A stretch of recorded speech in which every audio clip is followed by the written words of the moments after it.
Hello, welcome to a new vlog.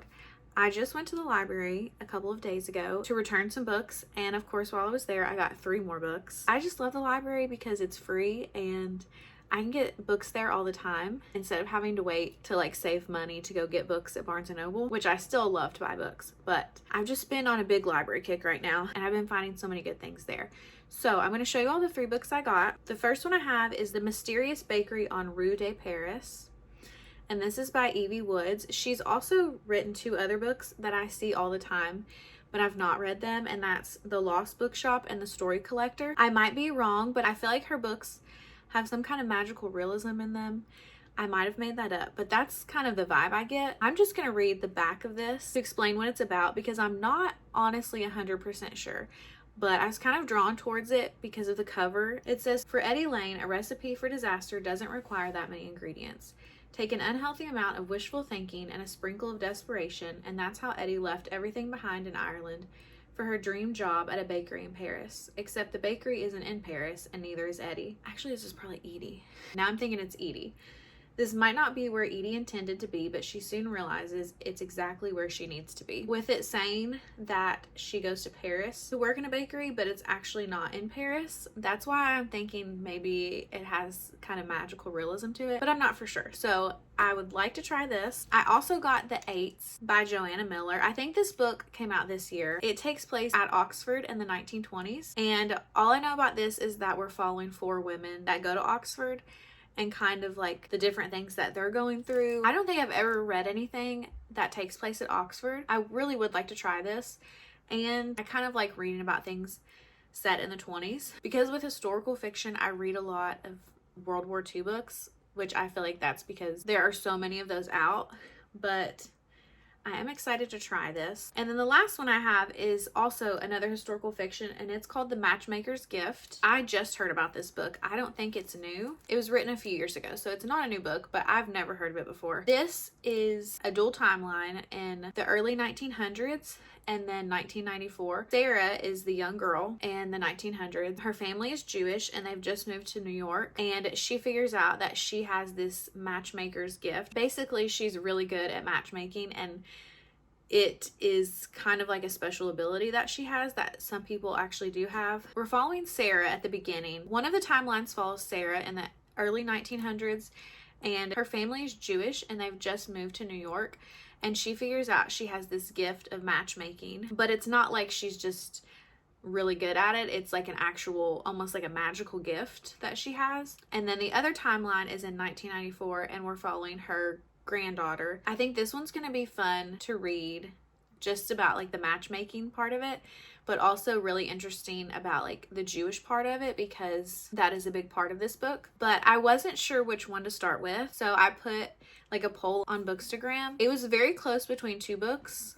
It was either going to be The Matchmaker's Gift or The Mysterious Bakery on Rue de Paris. This one won, which I was leaning towards this one anyways, so I did start this one already. So I'm going to talk a little bit more about this one. I think I'm at least going to try to get to this book in this vlog too. If I have time, then I might read The Eights also. In this book, every chapter switches between the timelines. We start out, like I said, with Sarah, and she figures out she has this gift, and she can actually see it almost seems like a light is connecting 2 people. So she starts from 10 years old matchmaking people, and then now in 1994 her granddaughter is a divorce lawyer, which seems like the opposite of matchmaking. We're kind of seeing why she ended up choosing that as her profession. It seems like the family, or at least in this 1994 timeline, the family doesn't really think much about Sarah being able to matchmake people. It just kind of seems like that was something that she did and is not a special ability or anything. The very, very beginning in the 2nd chapter, when we meet Abby, who is Sarah's granddaughter, Sarah has passed away. Abby is kind of going through her journals and things, thinking more about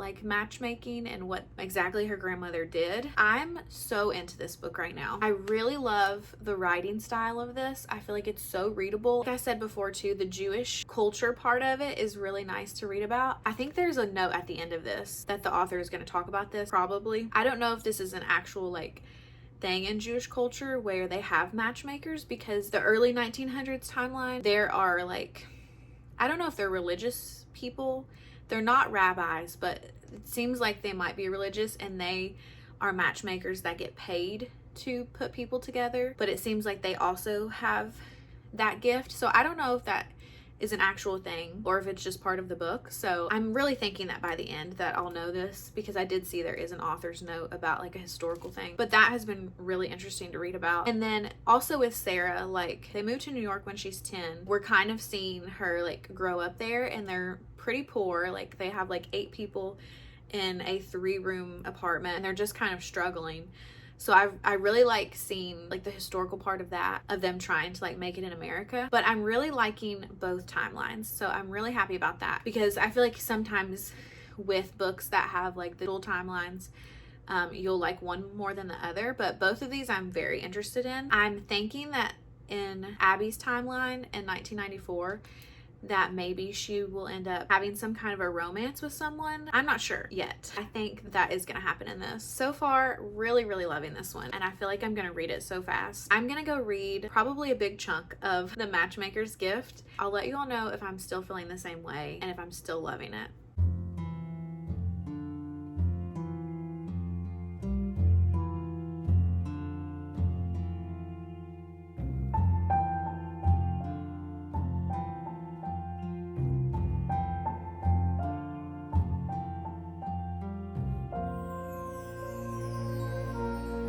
I wanted to give an update on this book because I'm now 200 pages in. I'm over halfway done. There's only 297 pages in this, so less than 300 pages. I wanted to give an update before I finished it because I really want to finish it today, but that also means I'm gonna have to read 97 pages, which could be possible. I want to finish it. I'm really enjoying it, but I'm ready to start another book. The update on this one, we're still following Sarah in one timeline and then her granddaughter Abby in the other timeline, every other chapter. I was trying to decide if I like one timeline more than the other, but I really don't think I do.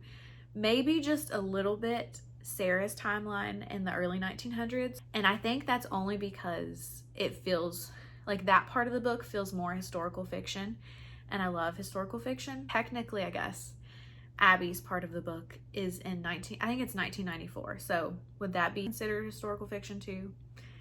I guess maybe. I really do enjoy getting to see, I'm pretty sure almost every single chapter that is Sarah's chapter, we're getting to see her kind of make a match with a new couple and kind of how she's growing in that, because like I said before, I don't know how to pronounce what they're called, but the men that their job is like matchmaking do not want her doing that because she's a woman, she's not married, and they believe like she's taking their business. And I did look it up. That is a real profession, and I think there are still some people who do that today. In the Jewish culture, they are matchmakers for people. I thought that was really cool, but they don't like Sarah.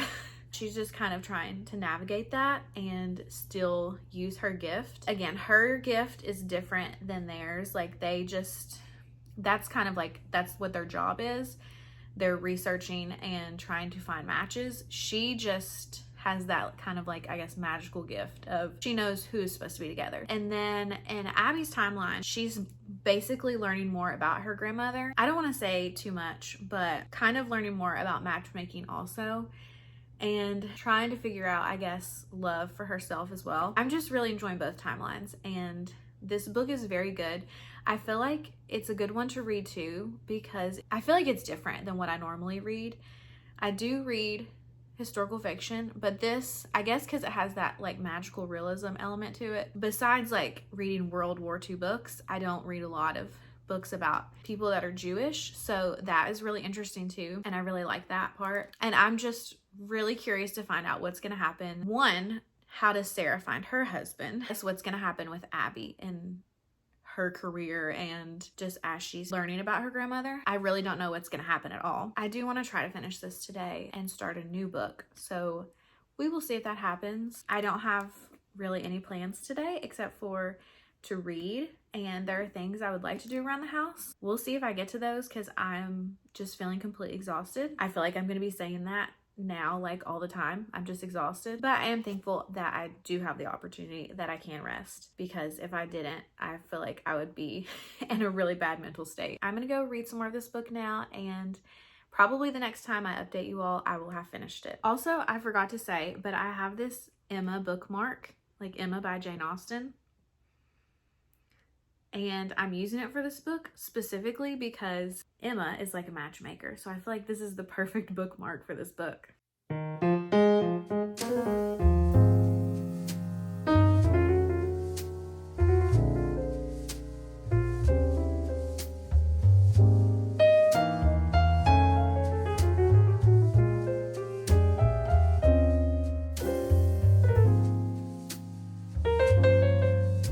Actually did end up finishing The Matchmaker's Gift yesterday, which I was kind of surprised because that was almost 100 pages I read, and I usually don't read that much in a day. I did like the end. I feel like I was more into this book for the first half of it. I think the thing I liked the most about it, like I said, is following Sarah back in the 1900s timeline and her matching people together, kind of seeing how she is able to do that with this group of men, matchmakers, who do not want her to do this. That was the most interesting part to me. I did still like reading about her granddaughter and her kind of learning about this matchmaking, seeing how that can be a part of her life maybe. I did enjoy it. I gave it 4.5 stars.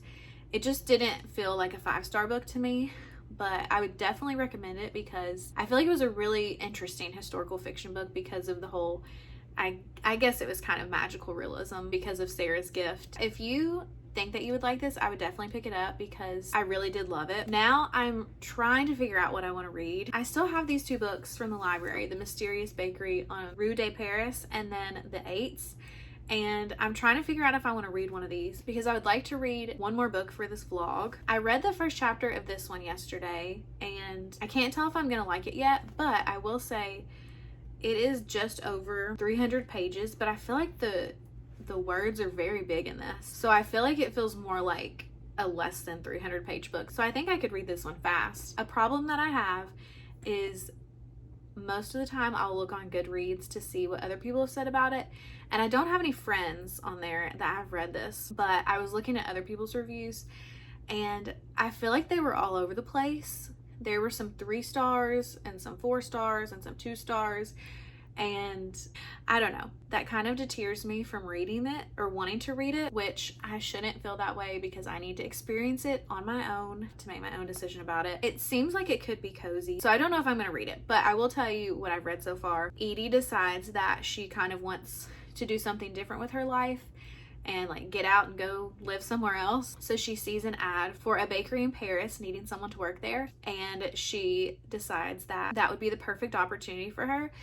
So she gets hired, and at the very beginning she's traveling to Paris, gets there and discovers that it's actually not in Paris. I think it's Rue de Paris is the road. She's a little confused, but she's like an hour away from Paris where the bakery actually is. So that's all I've read so far. She's just gotten to the bakery. Honestly, the town that she's in sounds like I would rather be there than Paris because it kind of made her think of like old-timey fairy tale type buildings. That just sounds really nice to me, and maybe more of like a smaller town vibe. Maybe 50 to 75 pages or something until I decide if I do want to read it, just to give it a chance because nothing's really happened yet. So I cannot say that I'm not going to like it yet. I'm also, again, debating on whether I should start The Eights instead. I don't think I'm going to.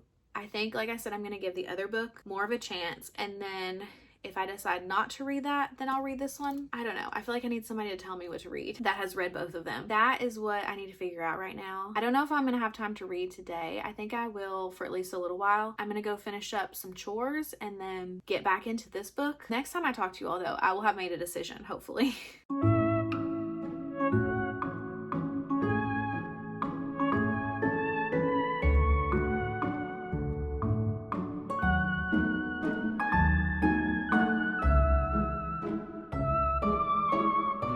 I ended up reading one more chapter yesterday and I've decided I'm not going to read it right now. Not that I'm never going to read it, but I just am having a hard time getting into it. I don't feel like it's what I'm in the mood for right now. But I also did not end up picking up The Eights.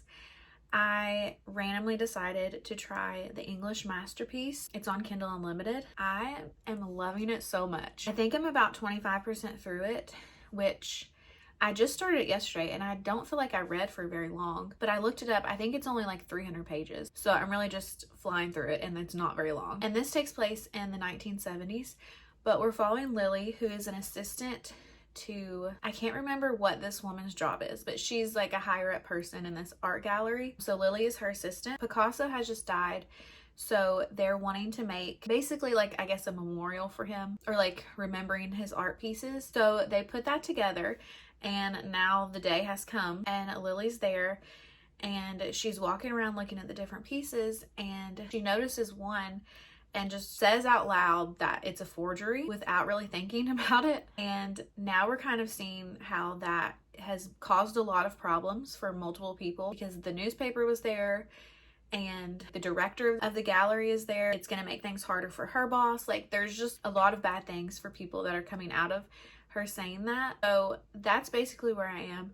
I have learned a little bit about like Lily's family. I don't know why I'm loving it so much. I feel like the writing, almost immediately I was into it. Maybe it's also because this is such a different historical fiction book than I'm used to. I don't think I've read anything in the 1970s, and I definitely haven't read anything that centers around art. So it's really interesting so far, and I'm really curious why Lily said this, why she thinks it's a forgery, because she hasn't really said why, or like why she would even know that it is, because she does like to paint, but even her boss doesn't know that she wants to paint. I don't know if this is going to be a little bit of a mystery, like an art mystery, I guess. I don't know. Along with it, we're following Lily more, but there are a couple of chapters so far that focus on Diana, which is her boss, and it seems like she has a very interesting relationship with her husband. I don't know if they were ever close, but it seems like they're not very close now, and she really wants to become like a director at an art gallery, so she is having trouble now because Lily said this. I'm really curious about Diana because I feel like we're learning just a little bit about her and I want to know more. I'm really loving this book, and it makes me think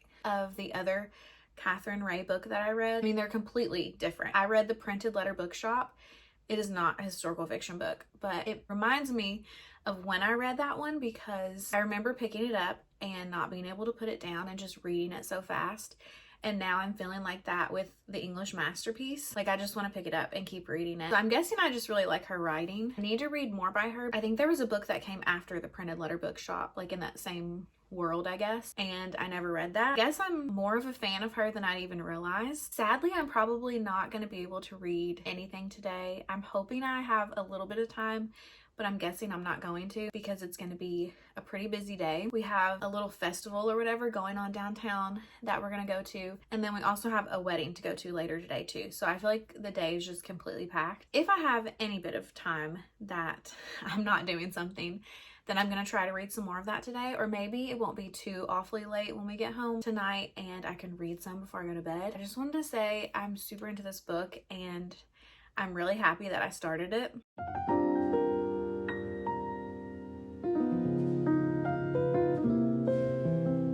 I'm 45% into The English Masterpiece now. It's not exactly alternating chapters between Lily and her boss Diana, but we are getting some chapters from Diana's perspective. It's mostly following Lily though. I really am enjoying getting both of their backgrounds, because when it is Diana's perspective, we're learning a little bit more about like her background and her past and kind of understanding her more, which is really interesting. And then also the same with Lily. We're learning more about her and her family, which I was curious about because I could tell that there were some issues with some things in her family, but we don't know what they are at first. Aside from the main plot of the Picasso painting possibly being a forgery, we have these other, I guess, kind of like side stories about Lily's past and her family and Diana's past. And I feel like I'm equally enjoying like all the parts of this book, like learning about them personally, and then the whole plot of trying to figure out if this painting is a forgery or not. But I do feel like I'm kind of flying through this book. I don't know, it's been so long since I've read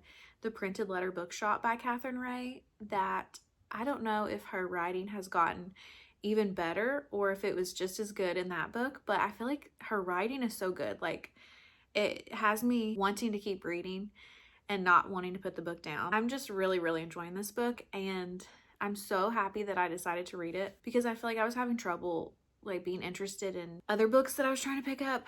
And then now with this one, like I'm very into it and not feeling like I'm having to make myself read it right now. Like I said, I'm 45% through, so I'm gonna go read some more of it right now. At some point, I will let you all know what I'm thinking, probably before I finish it. But yeah, this is a really good historical fiction book.